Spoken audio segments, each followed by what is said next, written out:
Salam sejahtera bagi kita semua. Perkenalkan, saya Hanum dari PT Senstar Motor Banyumanik Semarang.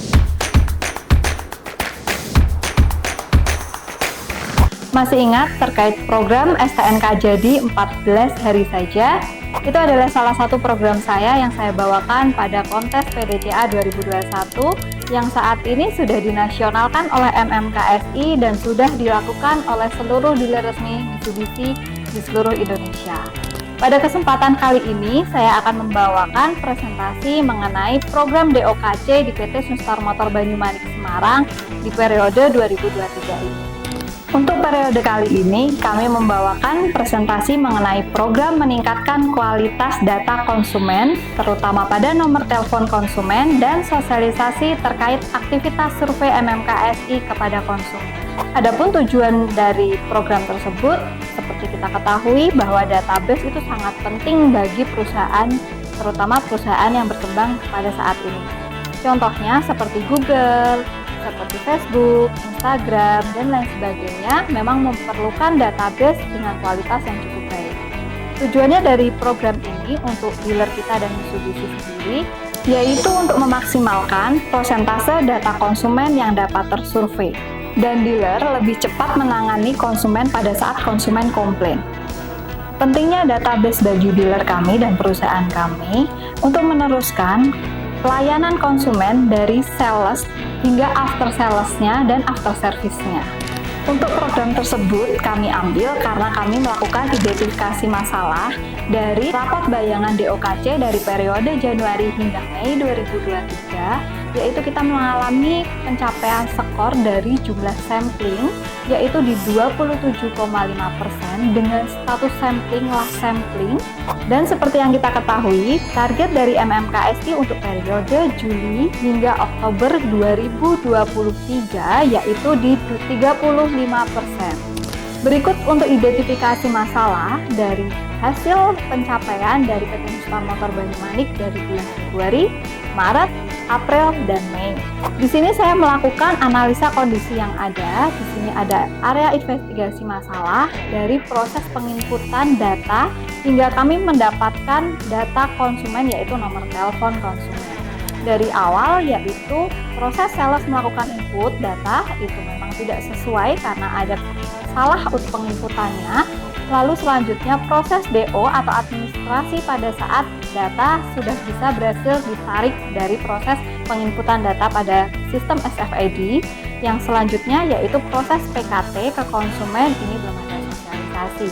Hingga akhirnya konsumen ditelepon oleh tim MMKSI terkait pelayanan atau kepuasan pelanggan.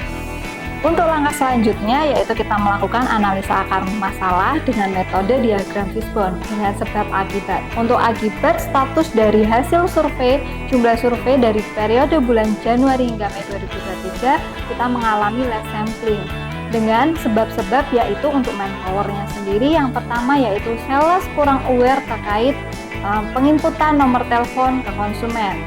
Untuk sebab-sebabnya sendiri, untuk di metode sendiri, yaitu yang pertama, belum adanya pengecekan nomor telepon sebelum penginputan atau sebelum DO langsung. Untuk di manpowernya, masalah yang di manpowernya yaitu sales kurang aware terkait penginputan nomor telepon konsumen di sistem SFID. Permasalahan metode selanjutnya yaitu belum ada sosialisasi konsumen terkait akan adanya survei dari MMKSI. Di sini kami melakukan target setting.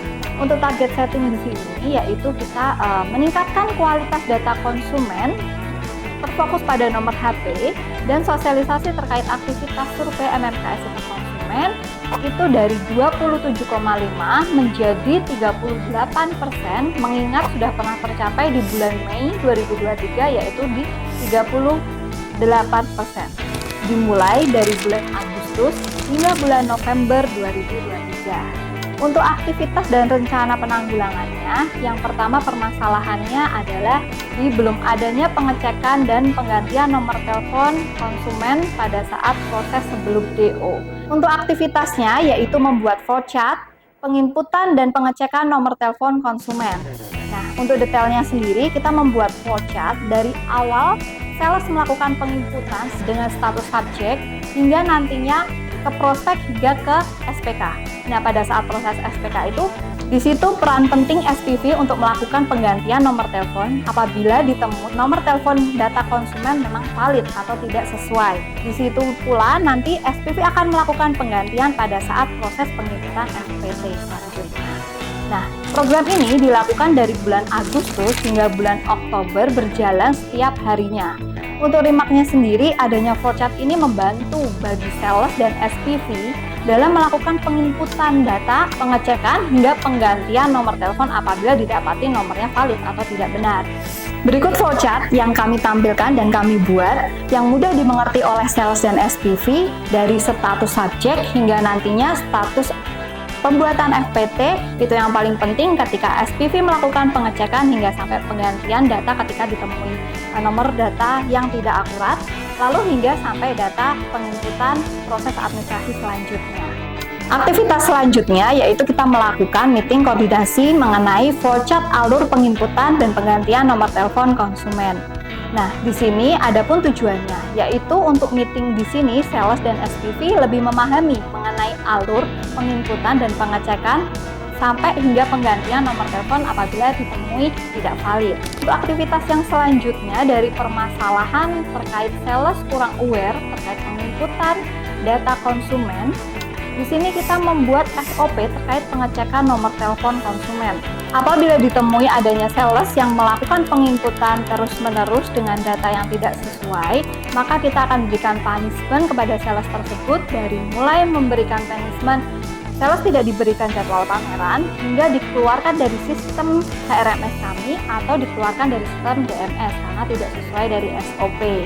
Nah, di situ pula kita juga bisa melihat dari prosentase bagaimana produktivitas sales dan SPV tersebut. Nah, di sini kami juga berkoordinasi dengan tim IT kami terkait bagaimana caranya kita mengecek data konsumen yang tidak valid. Nah, SOP sendiri ini ada tujuannya yaitu membuat sales dan SPV ini lebih paham mana sih tugas dan tanggung jawab masing-masing dalam proses penginputan dan penggantian nomor telepon konsumen.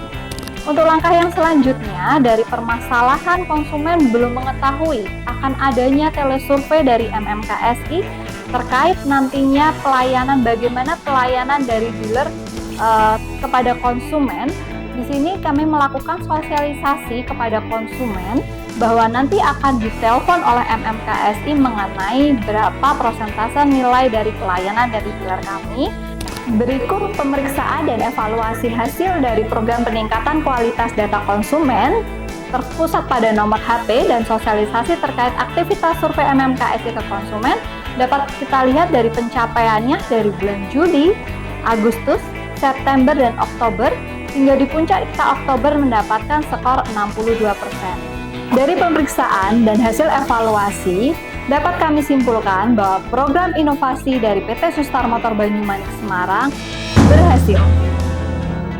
Semoga program kami dapat menginspirasi MMKSI dan seluruh dealer seperti program saya sebelumnya. Saya Hanu, CSM dari PT Sustar Motor Banyumanik Semarang. Terima kasih.